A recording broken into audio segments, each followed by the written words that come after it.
归圣是归佛，归法，归僧，归圣是归佛，归法，归僧，归圣是归佛，归法。归僧，诸佛正法显身僧宝尊，从今直至菩提永归依。我以所修说法诸资粮，为利有情故愿大觉真。诸佛正法显身僧宝尊，从今直至菩提永归依。我以所修说法诸资粮，为利有情故愿大觉真。诸佛正法显身僧宝尊，从今直至菩提永归依。我以所修说法诸资粮，为利有情故愿大觉真。那我们今天呢是上中义，那今天呢从中义的第25页开始，大概是中间这边，就是讲到说呢，因为经部唯识二宗及秩序派主张，现前必然是以离分别的了知。那这边呢，就讲到说，就是在四部中里面呢，无论说像是经部中也好，唯识中也好，还有说像是中观秩序派呢，他们都承许呢，就是现前呢，它一定是这个以离分别的这个了知。那也就是说，以离分别呢，就讲说它不是分别，所以现前和分别呢，必然是没有交集的。所以呢，这里就想要说，就是经部唯识还有秩序派呢，它承许呢现前。它一定是呢以离分别的了知。那我们可以从以离分别的了知呢，然后来看到说，就是这三宗它的承许呢和其他就是中义不同的地方。那先从以离分别来看，就是说这三宗呢，它承许说只要是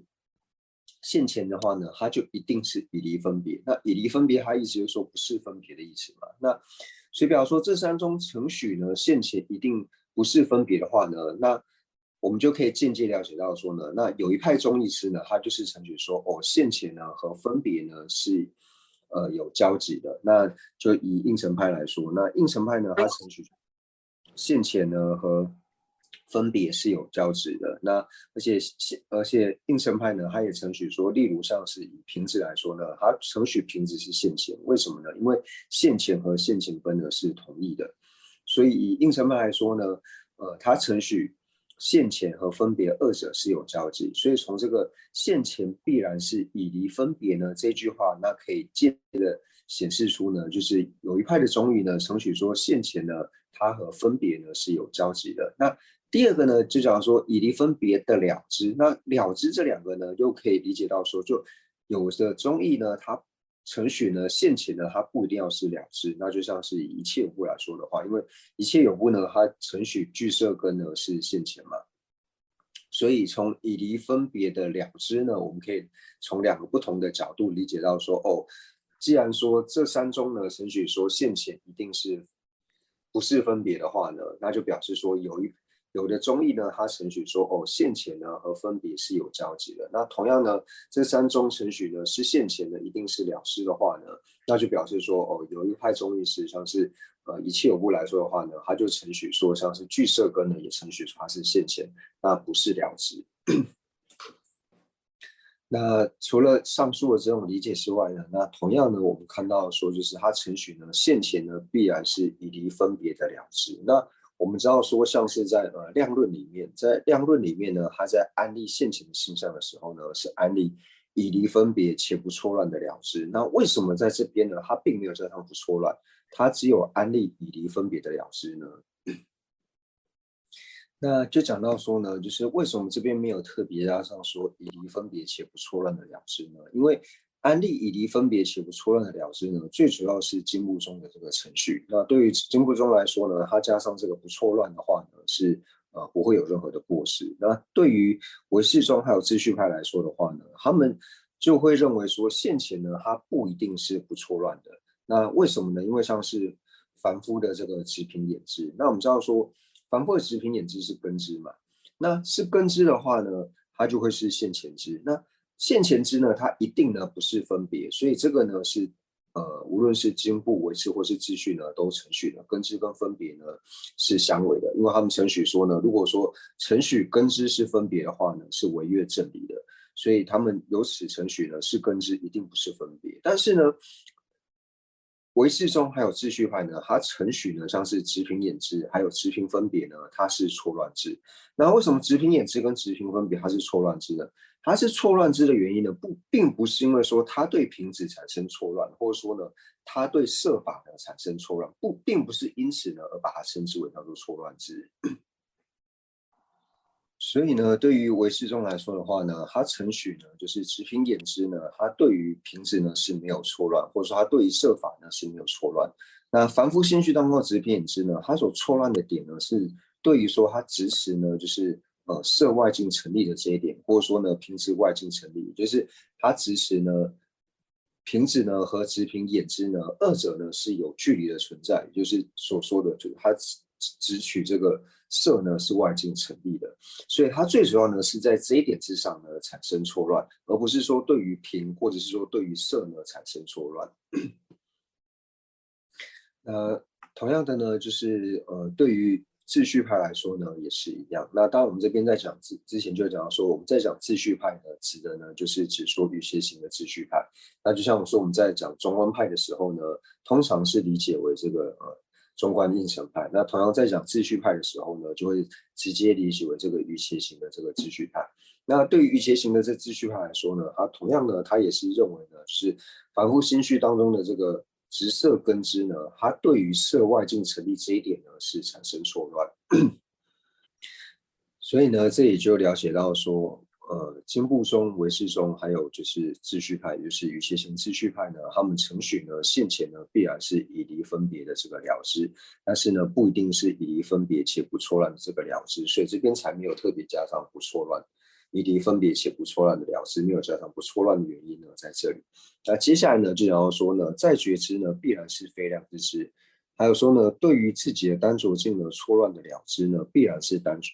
是颠倒知。那我们这边看到必然是，就从现前必然是，然后再觉知必然是，还有什么必然是呢？这个必然是呢，在藏文里面它就是周遍的意思，就是说，现前呢周遍是以离分别的了知，再觉知呢周遍是非量的了知。那我们知道说非量的了知，就是它只要是再觉知呢，它就周遍了，不会是量的这个了知嘛。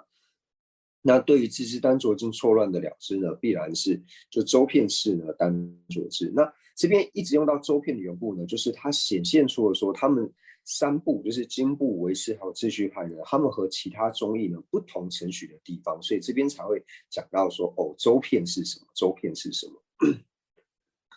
那所以呢，这里就讲到说，就是像经部唯识还有秩序呢，它在程序呢，就是在觉知呢，它一定呢就是周遍是非量的这个了知。那最主要就是说，如同经部中呢，在安立新的分类的时候呢，安立了七种的心类嘛。那在七种心类里面呢，就是有两者呢是现前的了知，有两者呢是量的了知。那其他五者呢就不是量，那不是量的呢，就是在觉知、视察意、显而未定、犹豫还有颠倒知呢，这五者呢不是量，所以这个呢和经部中呢都是一样的。那就讲说，他既然讲说在觉知呢，它周遍是非量的了知呢，那就显示说它跟其他的中义呢有不同的地方。那这个不同的呢，就是讲到说像是应成派，因为应成派呢，它承许呢在觉知呢，它必然呢是量。为什么在觉知必然是量呢？因为应成派呢，他在安立在觉知的时候呢，他并没有应成派呢，他在安立量的时候呢，他并没有安立量呢，一定要是新的这个了知，就是最初通达的了知。应成派安立量的时候呢，他仅仅安立说，只要是对于自境不欺狂的了知呢，就安立为量。所以只要是在觉知的话呢，它就周遍呢是量的了知。那接下来呢，就想要说，对于自知单着境错乱的了知呢，那周遍呢是颠倒知。那所以同样呢，这个也显示说和其他的中医呢有不同的地方。那不同的呢也是应神派，因为应神派呢，它也承许到说，对于自知单浊经错乱的了知呢，不骗是颠倒之。所以这边又显示说，他们和应神派呢不同的地方了。那应神派呢，他为什么说对于自知单浊经呢，就是错乱的了知呢，就没有周遍是这个颠倒之呢？因为像是呢，就是这个是没有周遍的，因为呢，对于应神派来说呢，相对于说这个直时身市场的这个分别，还有直时兔子脚的这个分别呢，它并不是说对于自知单浊经错乱的了知。它为什么不是对于自知单浊经错乱的了知呢？因为对于应神派而言呢，像是直时兔子脚的这个分别呢，它是通达自知单浊经。同样呢，直时身市场的这个分别呢，它也是通达自知单浊经。那它的单浊经是如何安立的呢？就是安立呢，就像是通达身市场的这个分别呢，它的单浊经呢，就是安立呢身市场的这个一共相。那通达兔子脚的这个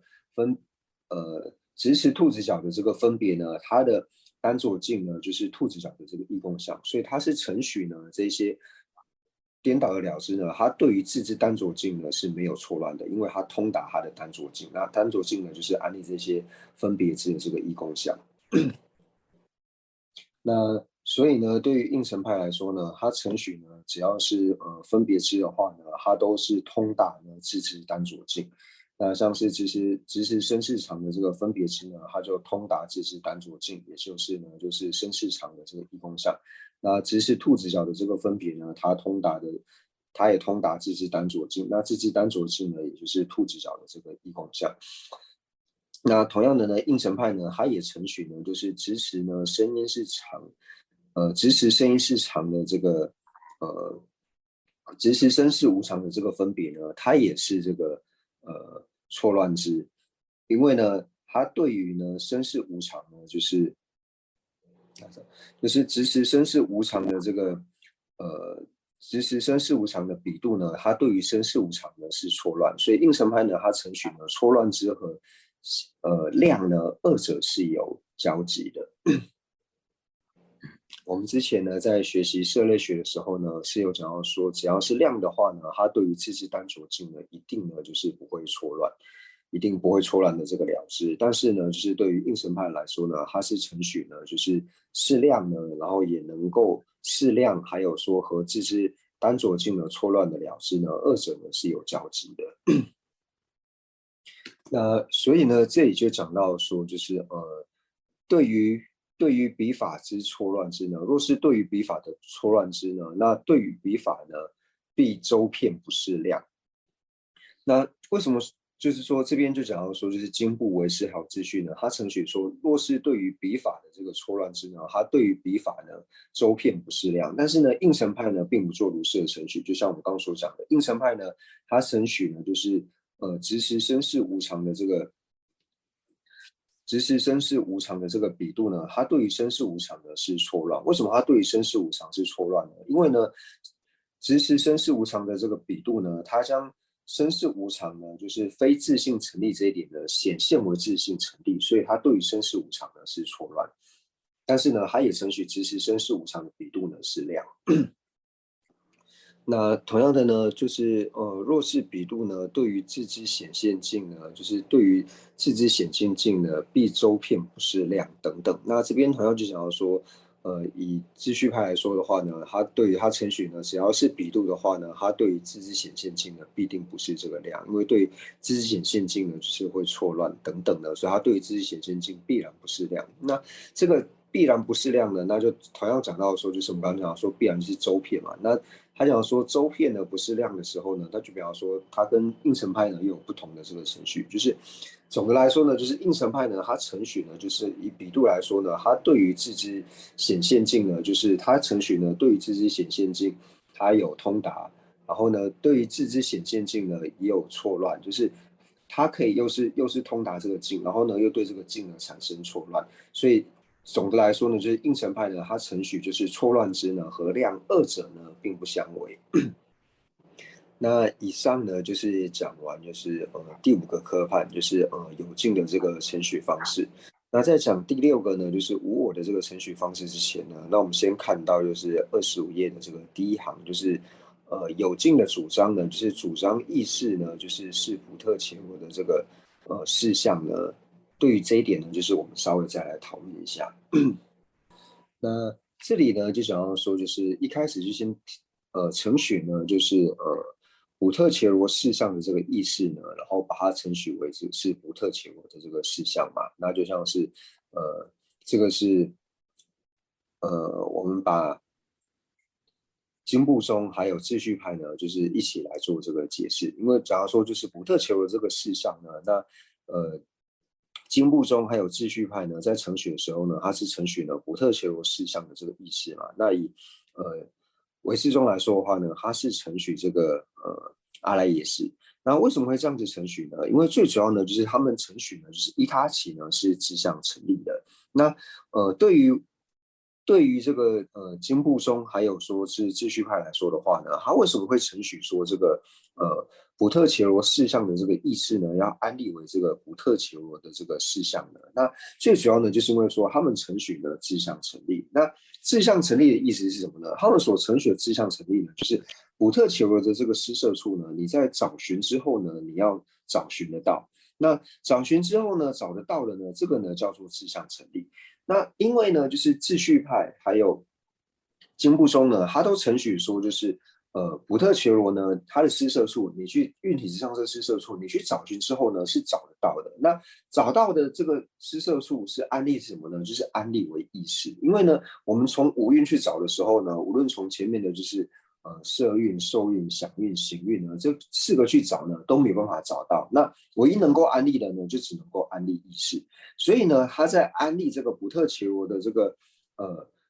普特伽罗事项的这个意识呢，是普特伽罗的这个事项最主要缘故呢，就是因为他承许呢普特伽罗呢，它是志向成立的。既然普特伽罗是志向成立的话呢，就表示说，当我们去寻找普特伽罗的这个施设处之后呢，最后呢你是要找寻得到。那所找寻到的这个普特伽罗呢，也就是只能够安立意识。那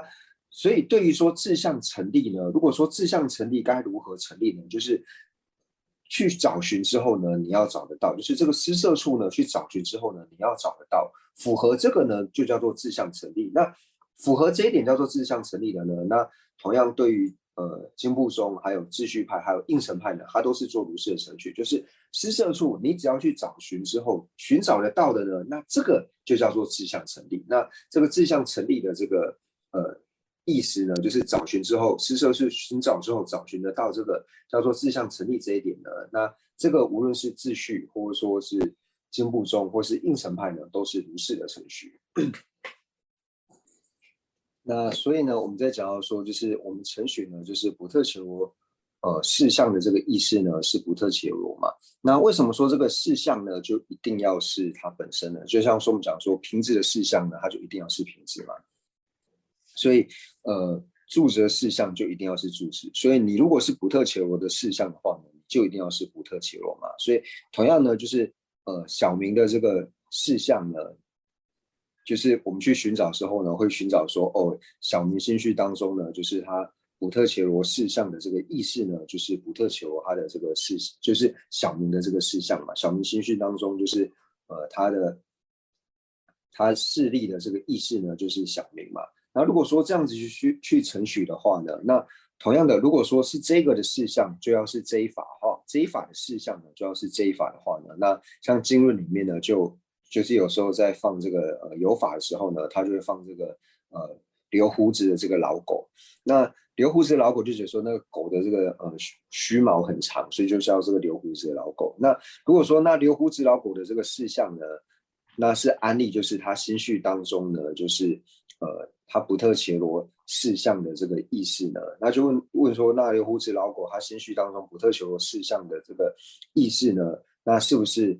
留胡子的老狗呢？因为他是留胡子老狗的这个事项嘛，那就问说，那他的这个意识呢有胡子嘛？因为他是留胡子的老狗啊，就是会有这样的辩论产生。那所以呢，就是同样的辩论呢，那问到说，就是像辩论的时候呢，那问难者呢就问说，哦，那立论者就是立中者呢，你心绪当中这个补特伽罗事项的这个意识呢，是你立中者嘛？那如果是立中者的话呢，应该就要会说话。那你心绪当中的这个补特伽罗事项的这个意识呢，如果是你的话，那你这个意识也要会说话。那或者说补特伽罗心绪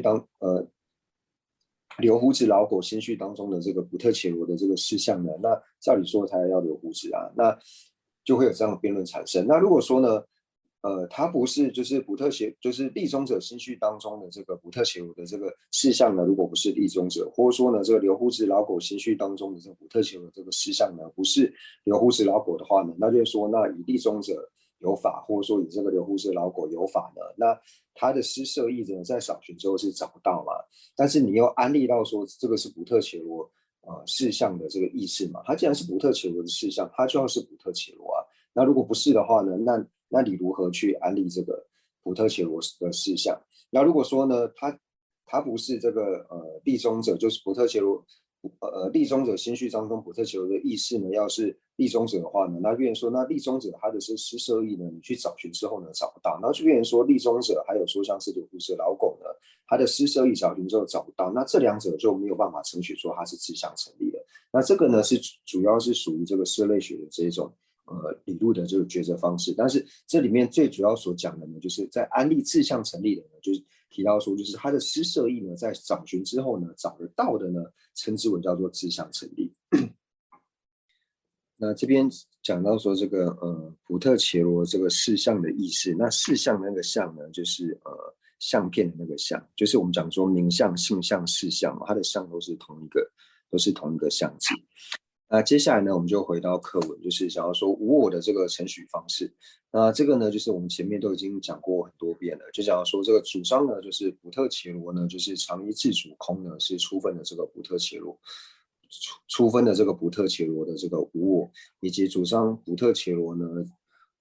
真实独立实体空呢，是这个细分的这个补特伽罗无我。那这个呢，只是说无我的这个程序的方式，但是并不是说呢，就是我们通达了这个初分的补特伽罗无我呢，就叫做通达这个补特伽罗无我，并不是的。因为只要讲到说通达补特伽罗无我呢，一定是指到说通达细分的补特伽罗无我。虽然说安利的时候安利了初分以及细分的这个无我，但是呢，讲到说通达的时候呢，一定要通达细分的这个补特伽罗无我，就是通达细分的人无我呢，才叫做通达人无我。通达初分的人无我呢，并不表示说通达人无我。这个跟我们在讲说我们只要通达初分色呢，就通达色呢，这是不一样的这个状况。所以大家就是这边要理清楚，就是我们在讲说通达，就是程序的时候说，虽然说有程序两种初分跟细分的这个人无我，但是呢，在通达我们只要通达人无我的时候呢，一定只有通达了细分的人无我之后呢，才能够讲说是通达的人无我。那在讲到说就是初分的这个补特伽罗无我的时候呢，那我们在了解到说什么是无我的时候呢，我们需要了解到说，那所承许的这个初分的补特伽罗有我呢，它有的相状呢是怎样？也就是说呢，我们讲到说补特伽罗呢常一自主空呢，这个是补特伽罗初分的补特伽罗无我。那我们在讲补特伽罗无我呢，也就是说补特伽罗呢就是观待运体和安立的这个我。那观待运体和安立的这个我呢，它为什么叫做无我呢？它无我所不存在的这个我呢是什么东西？它所不存在的呢，就是要说常一自主这三个。那常呢就只知道说我们程序呢观待运体安立的这个我呢，它是常法。那一呢就程序呢观待运体所安立的这个我呢，它是无方分，这个叫做一。那自主呢就然后说它不需要观待运体安立的这个我呢，它不需观待，所以呢，具备这三种条件的时候呢，就称之为补特伽罗呢是常一自主的。第二个呢，就想要说呢，主张呢补特伽罗呢就是真实独立的这个实体空呢，那是细分的这个补特伽罗无我。那细分补特伽罗的这个无我呢，我们想要说就是独立的这个实体空。那这边独立，还有说我们前面讲到这个自主呢，其实独立呢跟自主的意思就是来说是差不多的。那不过呢，上面的自主只是说就是指说它不需观待。那在这里讲到说补特伽罗呢，真实独立实体空呢，在讲到说真实独立实体空的时候，它的真实独立的意思呢，就是说你只要找到一个呢不需要关带施摄数运体呢，就是实有的这个补特伽罗，你找到一个，因为我们一般讲说补特伽罗是假有嘛，那假有是如何安立的呢？它就是关带的这个实体的这个施摄处的这个补特伽罗，也就是我们前面所讲的这个补特伽罗事上的这个意识。我们一定是关在补特伽罗这个实有的补特伽罗呢，关在补特伽罗事上意识之后呢，然后再去安立一个假有的这个我嘛。但是如果说呢，我们能够找到一个补特伽罗呢，它是不需要关带施摄处运体呢，而能够独立存在的这个实体的补特伽罗呢，就是这里所讲的真实独立的实体的补特伽罗。那所以我们在认识无我的时候呢，就是无论说是初分呢，或是细分的这个无我的时候呢，我们在认明无我的时候，就是首先呢，你要先认明这个所破，就是你要知道说，哦，所破呢，它如果存在的话呢，它存在的方式是怎样？就是初分的补特伽罗有我呢，什么叫做有我？就是承许补特伽罗呢，它是常一还有自主的呢，那这个呢，就是所谓的补特伽罗。初分补特伽罗无我的这个所破，所以我们能够破除补特伽罗是常，补特伽罗呢它是无方分，补特伽罗呢它不需要关带之后呢，自然而然就能够通达初分的这个补特伽罗无我。那同样呢，在通达细分的这个补特伽罗无我的时候呢，我们要先了解到什么叫做补特伽罗呢？真实独立的这个实体。那补特伽罗真实独立的实体呢，就像刚刚讲的，就是它不需要关带这个施摄出运体呢，而能够独立安立的这个补特伽罗呢，叫做补特伽罗真实独立的这个实体。但是呢，因为补特伽罗呢，它都是需要关带的施摄出的这个运体呢去安立的缘故呢，所以真实独立实体的补特伽罗不存在的缘故呢，所以叫做补特伽罗的这个真实独立实体空，也就是细分的补特伽罗。所以这个呢，就是讲到了就是初分以及细分的这个所破。那虽然说呢，我们在讲述就是下部中的见解，像是经部中、唯识中或是秩序派的时候呢，并没有特别说哦，这个叫做所破，然后呢，遮止所破之后呢，所获得的这个无我见呢，就是我们所要获得无我见是要破除这个所破，因为最主要在认明所破的时候呢，是中观中呢在解释的时候呢，他在解释说哦。为什么自信不成立的时候呢？你要先了解说什么叫做自信成立，就是你要先知道所破自信成立是什么。那你知道所破自信成立是什么之后呢？你知道说这个所谓的这个自信成立它是不存在的，所以所破是不存在的呢。所以遮止了所破之后，我们才能够安立所谓的这个自信空。是应成派的时候呢，才在很清楚的呢把它和这个所破呢做结合来做解释。但是呢，就是虽然说在下部中没有特别讲到，但是我们这里在解释就是所谓的这个初分的这个人物我或是细分的人物我的时候呢，其实就是一开始你就是先认明说它的所破是什么时候呢？那了解了所破，然后了解说原来所破是不存在的时候呢，自然而然就能够理解到就是初分或是细分的补特伽罗无我。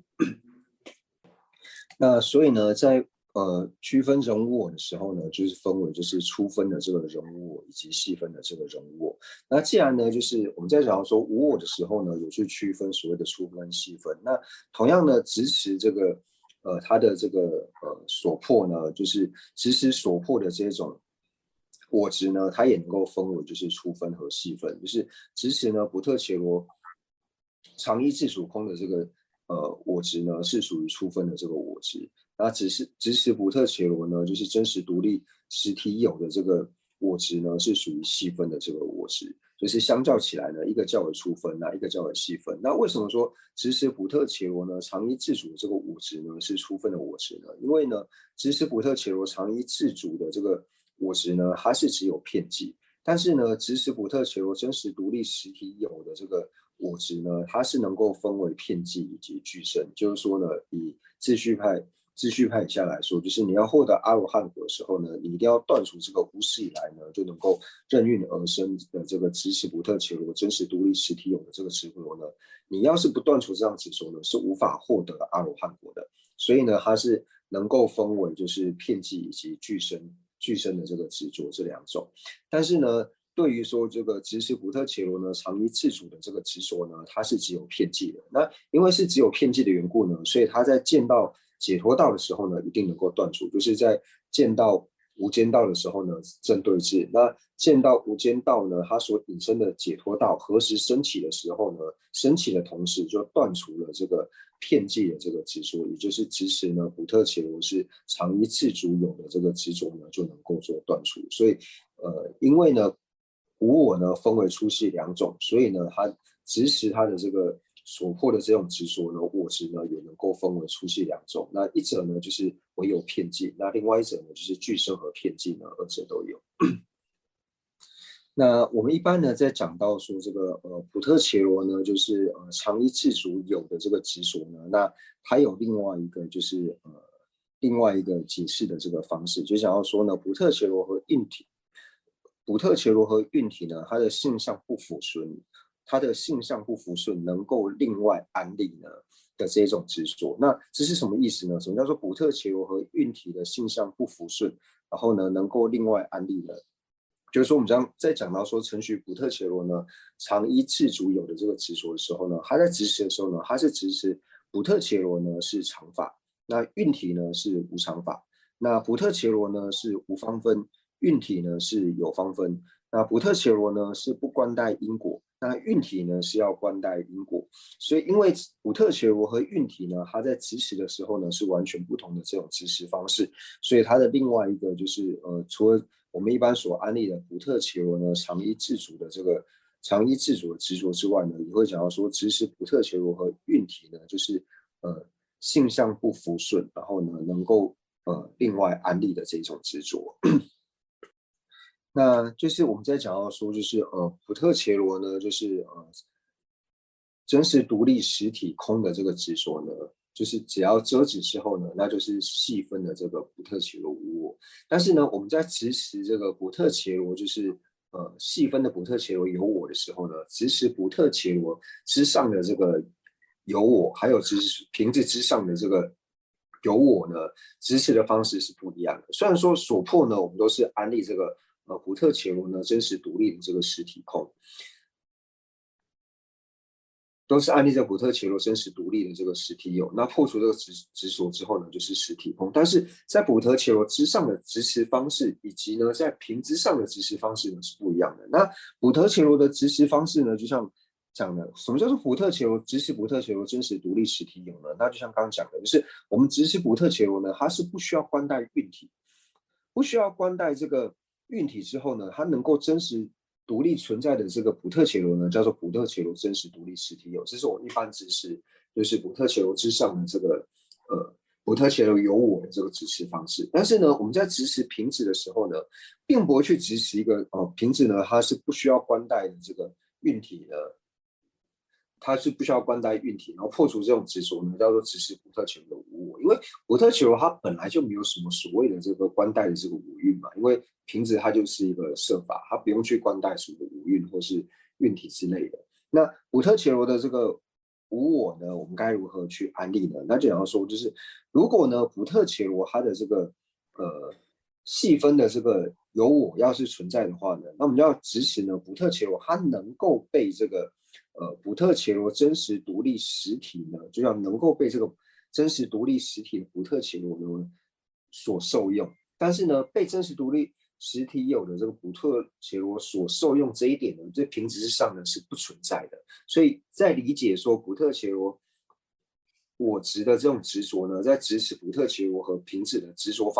持方式呢是不一样的。那不知道说就是讲到这边为止呢，就是讲到了这个细分的这个补特伽罗无我之后，那大家对于说今天上述所讲的内容呢，就是有没有问题？那如果说大家没有特别的问题的话呢，那我们今天想说今天可能先上到这边。那就是呢，这里就想请问人们，就是补特伽罗呢会说话，那这个是补特伽罗的事项必须会说话。那人们刚才讲的问难是否说明呢？意思是补特伽罗事项观点的这个不合理。那这边就是说，就是这是没有错的，就是一般我们会讲说，就是这一法的事项呢，就要是这一法，就一般在辩论场面程序，你只要是这一法的事项呢，就一定要是这一法嘛，像是瓶子的事项就一定要是瓶子，所以你是补特伽罗的事项的时候呢，你就要是补特伽罗嘛。那所以就讲到说，那同样的呢，那像人波切就举例嘛，说现在像正在吃苹果的这个仁波切，那正在吃苹果仁波切，他的这个事项呢，就要是吃苹果的这个仁波切嘛。那吃苹果的这个仁波切的事项该如何安利呢？就是正在吃苹果的这个仁波切呢，他心绪当中的这个补特伽罗事项的这个意识，所以就是说，那正在吃苹果的仁波切的这个他的这个事项呢，就是吃苹果的仁波切的补特伽罗的事项的这个意识呢，那他也是吃苹果的仁波切嘛，那就是说，那他有在吃苹果嘛？就是以这种方式呢，然后来做问难。这边呢，想请问仁波切，就是秩序派对于萨迦耶见的安利呢，就是萨迦耶见他所支持的呢，是否是补特伽罗独立实持的这个我？仁波切呢就回答说，没有错，因为就是我们讲到说，只要承许萨迦耶见呢，就承许说萨迦耶见他一定是补特伽罗的这个我执嘛。那既然是补特伽罗我执的话呢，他所支持的呢，就是补特伽罗真实独立的这个实体。那就是一般来说呢，我们会承许说呢，只要萨迦耶见呢，就是我们在承许的时候呢，是承许说只要是萨迦耶见呢，它一定是补特伽罗我执。那既然是补特伽罗我执的话呢，它所支持的呢，就是补特伽罗真实独立的这个实体，这是它的这个它所指的呢，一定是补特伽罗真实独立这个实体。那虽然说呢，宗喀巴大师呢，他在这个就是8种疑难的这个释难当中呢，就是宗喀巴大师有讲到说，就是萨迦耶见呢和补特伽罗我执二者呢是具行。虽然说呢，宗喀巴大师他在这个释难节就是8种疑难的这个释难里面呢，他是如是的宣说，但是呢，宗喀巴大师的密意呢，就是入中论善显密书。那在入中论善显密书呢，也是很明确的讲到呢，只要是大家也见的话呢，它就一定要是补特伽罗我执。那既然是补特伽罗我执的话呢，那以次序派一下，只要是补特伽罗我执，它所支持的呢，就一定是补特伽罗真实独立实体有。那为什么呢？就是要安利这个萨迦耶见呢？他所支持的呢是补特伽罗这个独立实体的这个有呢？因为我们在讲到说，就是我们什么时候呢能够通达这个无我呢？通达补特伽罗无我呢？通达补特伽罗无我的时候，我们要通达就是萨迦耶见呢，它的单着境呢是不存在的，也就是呢所破呢是不存在。所以你在通达这个所破不存在的时候呢，你就要先认明到这个所破，然后了解说所破呢遮止之后呢，你才能够通达所谓的这个人无我，因为你没有遮止所破之前呢，你是没有办法通达这个无我的。所以萨迦耶见的这个单着境呢，不存在这一点呢，你没有通达之前，你是无法通达无我。那你要通达人无我的时候呢，你一定要通达萨迦耶见的这个单着境不存在嘛。那萨迦耶见的这个单着境呢，就是刚刚讲的，因为萨迦耶见它一定是这个它所圆的是心绪中的我嘛，但它在执持的时候，它是圆着这个心绪中的我呢，执持它是补特伽罗真实独立实体的这一点，所以一定要将它单着境破除之后呢，才能够通达人无我的缘故呢，所以才会讲到说，把这个他所支持的呢是补特伽罗这个独立的实持我。那具身的萨迦耶见呢是何时断除呢？那断除具身萨迦耶见呢，就是获得阿罗汉的时候呢才能够断除。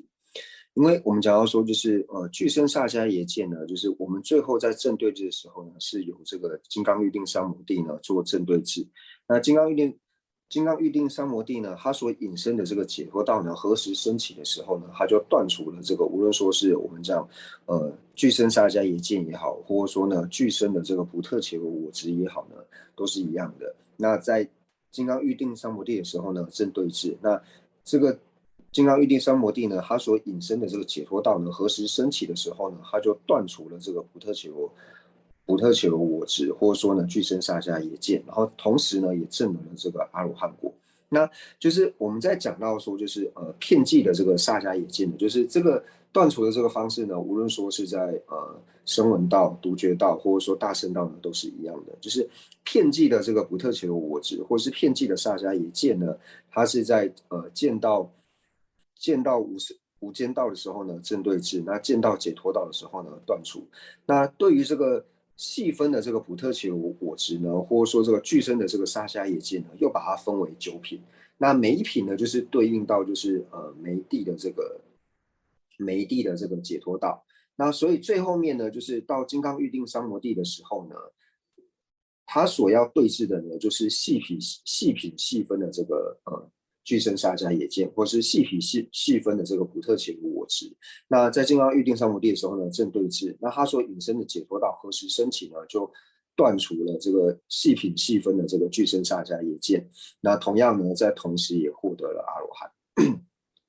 那就是在讲到说这个我与我的续流呢是否同意？那这个续流呢，就是以藏文直接来讲的时候呢，就是它续流可以代表很多的意思。像讲说，如果说这个指的呢是说我们讲的这个血脉啊，就像我是有我的这个父母的血脉，就是继承了父母的这个精血之后呢，然后才有我。那如果是以这种血脉来理解为续流的话呢，那我和我的续流呢，它就不会是同意这样。这边如果说我和我的续流，这只是我的心续的话呢，那可以理解为是同意这样。就像说意识和意识的续流是可以理解为同意的。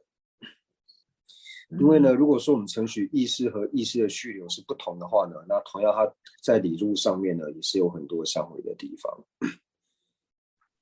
那为什么秩序派认为呢？法是由分别心所安立，就是无分别心呢，它也能够安立法。那为什么不说法是由这个无分别心所安立？那人们这边就回答说，就是我们一般在讲到说诸法呢，就是为分别心所安立，是为什么？因为我们在讲说为分别心所安立的时候呢，也会讲说诸法呢就是为名言所安立。那为什么讲说诸法为名言所安立呢？就是我们在安立每一法的时候呢，都会帮这一法呢就是命名嘛，为它取名，所以有了命名之后呢，就会有了这个能全身。那有了这个能全身之后呢，当能全身发出声音之后呢，和这个能全身相应的分别呢，就会个别的升起嘛。所以当能全身之后，然后能全身和其相应的分别心升起的时候呢，那分别心它会去安立，就是此是此嘛，就是分别心的作用就是去安立此是此此是平，此是住等等，它会升起这样对，因为透由能全身升起了这个和其相应的分别之后呢，它才去安立买法，所以我们才会说就是诸法呢是由这个分别心所安立。那为什么不说无分别心呢？因为无分别心它没有办法就是思维这个此是此的它并不是思维此是此的这种了知的缘故了，所以才说就是诸法呢就是为分别心所安立，最主要就是因为诸法呢是为名所安立。说法要能够安立，一定要有分别心，没有一法的安立是不透由分别心安立的，是这个意思吗？应该说就是我们在安立每一法的时候，都是透由它的名字去安立嘛，就是每一样东西我们去安立的时候，都是透由这个声音嘛，就是能全身。那因为就是有这个能全身去安立名字的缘故，那透由这个声音或者说这个东西的名字，这个名字之后呢，我们能够升起一个相应的分别嘛，所以才是由这个原因是说诸法呢是由名言所安立。那我再问一下娘家啦，就是说像我们谈到名言有的3个条件，就是世间共许，还有不违背名言量，不违背圣音量，这3个条件里面都没有谈到分别心。那这样子的话，有的话为什么一定要有名言呢？不违背名言量的时候，里面就有名言了。然后讲到名言的时候，我们之前不是有讲到说，所谓的名言，它名呢指的就是指这个分别嘛，然后言呢所指的就是就是这个名字。稍微等一下，我人们先打来。有人先说就是可能他楼上的用户呢，然后也在用这个网络，所以他这个网络就没那么强，所以就上不了线。那他现在他房间还有一台那个 WiFi， 那他现在去连房间的，所以请大家稍等一下。违背时间名量，那样就是讲到说，就是也是不违背分别心和就是名言所安立嘛。年泽老师，但是在那个广论里面有谈到名言量的时候，或是名言事，或是名言量的时候，他们仅说这个名言实仅是在不观察就是就近实相的这个事，所以他也没有特别提到这个名言是能全身跟分别心。所以我对于这个地方就不是那么的肯定。好，那等一下我们再问有没有解。那就是刚关于这个，就是为什么说就是它不违背这个事件的这个名言量嘛？那名言量所讲的呢，就是不观察就近实相的这个了知嘛。那为什么一定要安立分别之呢？那人们说，既然这个是从广论里面出来的呢，那我们到时候就是在讲广论的时候呢，我们再来做解释。那还有一个问题呢，就是想请问仁波切，就是作为不特求罗的事项的这个意识呢，它是否要观待运体而有？那他所要观待的这个运体呢，是世运嘛？那仁波切回答说是的。那就是今天呢，我们就先上到这边。那不过呢，就是关于说，就是普特求的这个程序的这个方式呢，那仁波切说他有想到一个，那不过就是他下一堂课呢再做解释，因为仁波切等一下还有其他的这个行程，所以我们今天呢就先上到这里。那我们将今天所有文法的功德回向世君的心照能够长久住世，特别是三界法王中科巴大师的心照能够长久住世，愿流畅。那我们也回向尊者，还有一切和我们具法人的上师，能够发体安康长久住世，他们的心愿能够早日成办。除此之外呢，所有的其他大善之士也能够发体安康长久住世，他们的心愿也能够早日的成办。对社会有贡献的这些人，无论说是有宗教信仰或是没有宗教信仰，那有宗教信仰呢，无论说是佛教徒或是非佛教徒，也祈愿他们长寿无病，他们所愿也能够快速的成办。那我们也祈愿一切的国土呢，没有任何的战乱以及疾疫，特别是新冠肺炎呢，能够早日释出。总之就是在我们三世所知的一切资粮和上的一切有情，那祈愿一切有情都能够早日成就佛国位。三辈把握记得见吧，然后滚度上我波。文殊如是了说法，断世人菩萨亦如是，未能随从彼等精进学，将其等善根皆回向。三世一切善事圣者众所作任何殊胜诸回向，我愿将此一切众善根会行普贤善行皆回向。所有礼赞供养佛如来，请佛久住世间转法轮，随喜上回向一切众生及佛道，愿此觉领航绕国土中一切利益安乐根源处，观音自在颠经假错尊，莲珠坚柱直至三轮境，日心水陆教法社，善知为生顶上缘，智慧履上事业缘，众生导师